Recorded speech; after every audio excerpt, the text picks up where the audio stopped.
mas tem chamado importante de Brasília. Como a gente informou no finalzinho da nossa primeira hora juntos, a deputada federal Carla Zambelli foi presa na Itália. Ela que saiu do Brasil pouco depois de ser condenada pelo Supremo Tribunal Federal, naquele processo em que, com a ajuda de um hacker, teria invadido o sistema do Conselho Nacional de Justiça para criar uma ordem de prisão contra Alexandre de Moraes, assinada pelo próprio. Um documento fake, falso, foi falsificado, mas dentro do sistema do Conselho Nacional de Justiça, que foi invadido. Depois da condenação, ela conseguiu deixar o Brasil e, há pouco, confirmado por Brasília, a prisão dela na Itália. Quem está chegando ao vivo com a gente com as informações é o Rafael Procópio. Por favor, Rafael, boa tarde para você.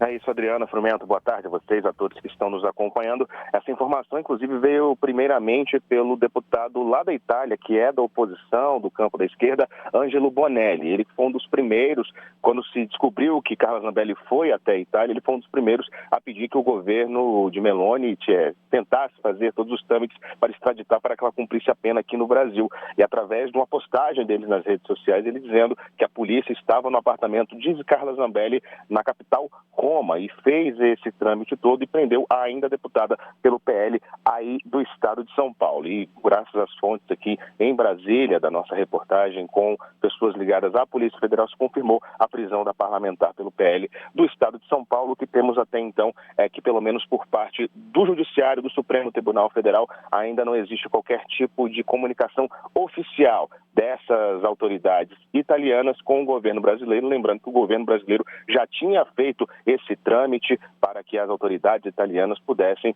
seguir com esse processo de prisão. Lembrando que ela foi condenada a 10 anos de prisão por conta de todo esse caso que a Adriana trouxe, envolvendo o hacker Walter Delgatti Neto. A gente segue aqui de olho, inclusive, com as manifestações, não só políticas, como das instâncias do Poder Judiciário, principalmente, que expediu esse mandado de prisão contra a deputada de São Paulo.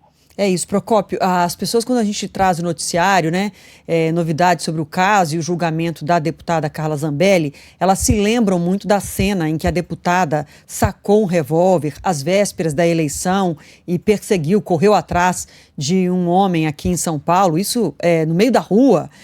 Ela também é processada por esse caso, mas o motivo da prisão, da saída dela do Brasil e agora da prisão, é justamente o caso do hacker. Mas ela também responde um outro processo por esse episódio que, inclusive, o ex-presidente Jair Bolsonaro politicamente acredita parte do fracasso dele nas urnas ao gesto dela de perseguir com arma em punho uma pessoa em São Paulo. É outro processo que a deputada tem que responder.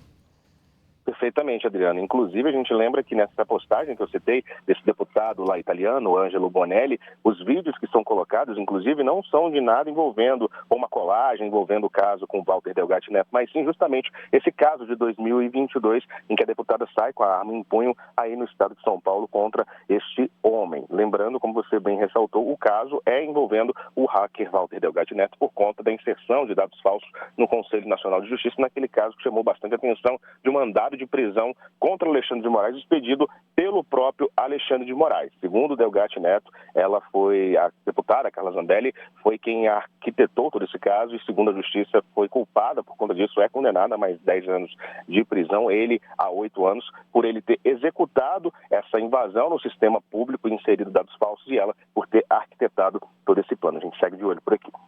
É isso. A defesa da deputada federal Carla Zambelli nega que ela tenha arquitetado esse plano de produzir esse mandado de prisão assinado por Alexandre de Moraes contra o próprio Alexandre de Moraes, esse documento falsificado, mas dentro do sistema do Conselho Nacional de Justiça. A defesa de Zambelli nega que ela tenha sido a arquiteta desse plano, mas a proximidade dela com o Walter Delgatti, com esse hacker, ela própria já tinha publicamente assumido essa proximidade, chegou a levá-lo para reuniões no governo de Bolsonaro. Então, a proximidade não há como negar, mas ela nega que tenha sido a arquiteta desse plano que gerou a condenação de 10 anos do Supremo Tribunal Federal. Obrigado, viu, Rafael Procópio, pelas informações sobre esse caso ainda. Eu gosto sempre de lembrar que a ministra Carmen Lúcia, num voto super lúcido, quando ela votou aí pela condenação justamente da Carla Zambelli, ela diz que, feito esse episódio em que se falsificou um mandado de prisão para Alexandre de Moraes, inseriu no sistema, como se ele mesmo estivesse decretando a prisão dele. Com termos muito jocosos, né? A ministra fala que ela tinha uma preocupação e que a preocupação dela a partir daquele ponto desse episódio era com a desinteligência natural ao lado da inteligência artificial. A ministra Carmen Lúcia nos presenteou ainda com esse voto. E lembrando que há esse outro processo que a Adriana falou, né, sobre essa ação penal, de que a Carla Zambelli, armada, correu atrás de um homem aqui em São Paulo. Sobre esse processo, o ministro Gilmar Mendes. O ministro Gilmar Mendes já deu ali o seu parecer pela condenação também de Carla Zambelli, nesse caso penal, mas houve o pedido de vista de Cássio Nunes Marques. Esse pedido de vista já venceu e o processo está agora com o Gilmar Mendes novamente, que pode pedir por esse processo voltar aí a julgamento. Então podemos ter até outros desdobramentos e tão logo tenhamos outras notícias também sobre esse processo de extradição, quando Carla Zambelli será ou se será de fato extraditada, visto que tem mesmo uma cidadania italiana. A gente vai contando aqui na programação da Band News FM.